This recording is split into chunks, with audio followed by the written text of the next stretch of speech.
आपण बनवणार आहे बोंबील आणि बटाट्याचं कालवण. आता हे तुम्हाला दाखवते. बोंबील तुकडे करून घ्यायला लागले चांगले छान असे कात्रीने.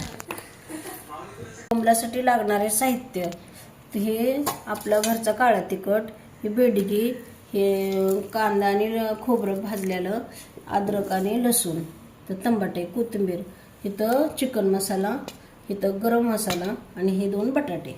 कांदा टाकते, हे अद्रकीचा तुकडा टाकते आणि हे लसूण घालते, ह्याच्यात कोथिंबीर घालते, कोरडं दळून घेते. हे आता वाटून बघा छान असं तयार आहे. आता तर बोंबील भाजून घ्या. बोंबील आता हे धुवून घेतल्यात आता आणि कढई ठेवली. आता ह्याच्यात आता तेल भरपूर ओतते. जरा थोडं बोंबील पण भाजणार आहे आपण आणि ह्याच्यातच मसाला पण तयार करणार. हे बघा आता असं कडक कडक तेल झालं आणि छान चिटकत नाही याला खाली आणि खमवून भाजतात. एकदम खमवून भाजतात. आता ते छान भाजायला लागले. हे बरोबर सुगंध सुटला आहे त्याचा वास. कसे छान भाजलेत, आता लाल लाल झालेत. आता थोडं अजून 1-2 मिनटं भाजू देते.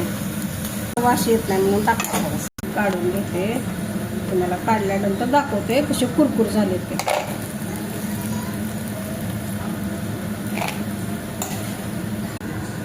बघा ही छान अशी कुरकुर झालेत. अजून थंड झाली नाही, पोळते जरा हाताला लय.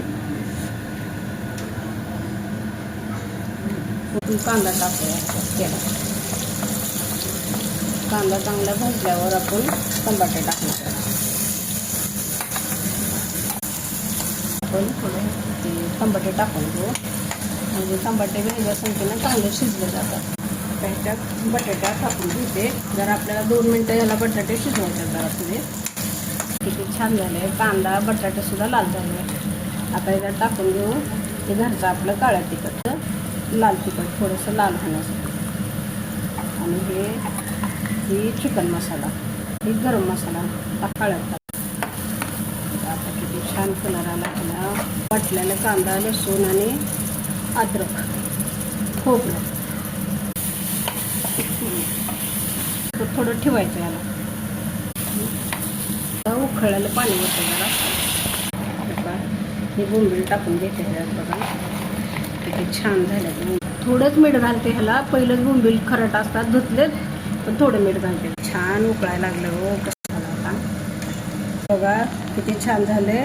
लाईक करा, सबस्क्राईब करा, कमेंट करा.